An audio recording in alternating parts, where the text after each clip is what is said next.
Go ahead. So first of all, like, what got you interested in the field of psychology? I saw a therapist when I was in college and I thought it was really helpful. Mhm. And it showed me that there's a way to deal with mental and emotional health problems that your average person, like your average parent or your average teacher, doesn't know about. But there are real techniques that can help people heal. And so my own experience basically got me into the field. Yeah. What would you say the most rewarding part about the field is? You see somebody grow, you work with somebody closely and you see them actually make like real changes in their lives. It's very gratifying because you know that partially they're doing that because of the good work that you and the person are putting in. Mhm. And like now we see more than ever, there's people who are trying to destigmatize mental health to try to, encourage others to go and seek out help if they need it. In my opinion, I feel like a lot of that is very positive, but on the other hand, it's very different for somebody who, is going through mental health. It's very easy for someone to tell them, go to a therapist or get yourself help. You feel real desperate. If somebody tells you something, probably not going to do it. So what would you say to somebody who is struggling with mental illness, who might be hesitant to even talk to somebody about it, like a therapist?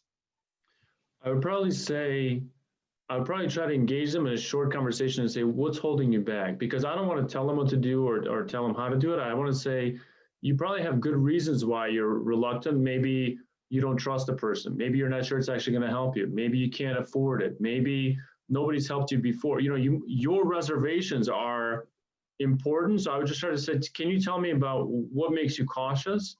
And hopefully help them to kind of think through why they're reluctant, which may lead them to feel like, maybe it's not such a risky thing. I'll try it. You know what I mean? That I think that would be the way to help that kind of situation. Yeah, and a lot of the times, these people will go to therapy and they will feel better, but then they go back into these situations where there's not as receptive of a family or there's not that support system around them. And there's some people who legitimately care about this person. They recognize there's an issue and they want to help them. So what would you say to like friends or family of somebody who's going through mental illness? Like, how would you say for them to be as supportive as they can of this person and help them? Well, it's a good question because probably what I'd say is, look, you guys have to do a better job of understanding where they're coming from, what their issues are, and you have to be more thoughtful about how you deal with that person, more respectful. Now, is the family actually able to help change? Sometimes yes, sometimes no. So, in a sense, what I would say to the person who's in treatment is, okay, if your family doesn't understand or doesn't support you, it's really hard, but you need to look for other additional people in your life who can understand you because your family may or may not come around. You know what I mean? Not because they're bad people, they just that not everybody's capable of that. But that doesn't mean you can't find other help. Like in my own life, I've relied a lot on like mentors, teachers, colleagues as like a support system when my own family wasn't available to help. You know what I mean? Yeah, I totally understand that. Like for me in my healing process, it was a lot of my friends. It was little bit of family, but ultimately it was like, who can I really have around me who's really going to be like a positive impact? And a lot of the time, I know you said it's very complex issues we're talking about, but say if somebody goes through something in their childhood and we see that, manifest itself years later, Yeah. why do you think there's a delay between, when an event or a series of events happens and then the mental effect on somebody later down the line?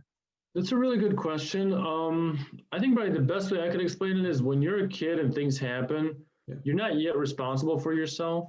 You're not yet making big decisions, and you have somewhat of it's almost like you know how they release a product in beta mode and you get like feedback on the beta? When you're a kid, you're sort of like in beta mode where you have your parents or somebody's like teachers, you're sort of like in almost a cocoon. It might not be the best cocoon, but at least you have some people helping you out. But when you're an adult, all of a sudden you have to deal with reality. You have to take care of yourself, adult relationships, responsibilities. And you may not be at all prepared for that because the things that happened in your childhood might still be kind of carrying forward, but you didn't have to deal with those realities as much until you got to be an adult. So that may not be the full explanation, but I think that's part of the reason. Yeah. And that's just honestly a great point. Just being able to, like, that's what I always thought about myself, is like I recognized it later on, like, oh, okay, this is what happened. You know, when you're a kid, you don't see everything that's going on. You have a For perception of sure. it, and then For later in sure. life, you're like, oh, that was this. That's what this was. For sure. So, you know, with COVID and, you know, some people's hesitancy, like I touched on earlier, what would you say that somebody who might be, you know, struggling with like anxiety and depression, something that they can do on their own, you know, day to day in their lives, or a habit they can establish to help them recover or cope with whatever they're dealing with? Personally, I think meditation is really helpful. Not necessarily like guided meditation, but just taking time to kind of be in touch with what's going on with me, what's bothering me, and then trying to kind of pinpoint, okay, I'm upset because of this, or I'm, it may sometimes be hard to tell, but Mhm. the best thing you could do is to try to pay attention to what's causing you problems and then seek out help for those problems. For example, let's say I'm saying, well, I'm really depressed now because I'm isolated, I'm at home and there's nobody around me. Okay, that's really hard. So is there anybody I could reach out to? But let's say I'm saying I'm anxious because I don't know, the economy is in a weird place and I don't know if I'll be able to work. You know what I mean? The more Yeah. I can identify what's troubling me, the more likely I can come up with a good solution, or at least a potential solution. Yeah. Oh yeah. So I think spending some time to kind of touch base with yourself is an important starting point. Yeah. And that pretty much, you know, wraps up my questions. I wanted to make it real brief. I know your time is very Yeah, valuable. And sure. once again, thank you a lot, Doctor. I really appreciate it. It's great to talk to you. I think you're doing a positive thing, and it's great to see that you were able to overcome your own challenges and do the stuff that you're doing. So Thank you. take care.